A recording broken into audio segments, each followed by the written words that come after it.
భగవంతుడికి నివేదన చేసేటటువంటి ప్రసాదం ఒక విశేషంతో కూడుకున్నదై ఉంటుంది. అది ఎలా తయారు చెయ్యాలి అన్నదాన్ని కూడా శాస్త్రమే మనకి చెప్పింది. తద్వర్షసుమం, నింబ అంటే వేప చెట్టు. వేప చెట్టుకి పూసినటువంటి పువ్వులు ప్రధానంగా ఆ పదార్థంలో ఉండాలి. క్రిమిసంహారక శక్తి ఉంటుంది. అటువంటి వేప పువ్వుని నీటిలో కలుపుతారు. తద్వర్షాదౌ నింబసుమం శర్కరాం లఘృతైర్యుతం. శర్కర అంటే ఇక్కడ బెల్లము అని అర్థం చేసుకోవాలి. బెల్లానికి ఒక్కదానికి పువ్వు వేసినటువంటి నీటిలో ఈ బెల్లం గడ్డ వేసి ఆమ్ల ఘృతైర్యుతం.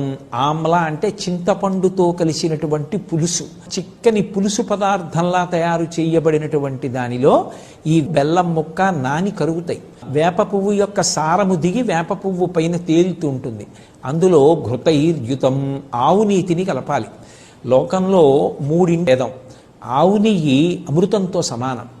2 మంచినీళ్ళు. మంచినీళ్ళు అమృతంతో సమానం. అందుకే భగవంతుని పేరు కలిగినటువంటి చెట్టు మామిడి చెట్టు.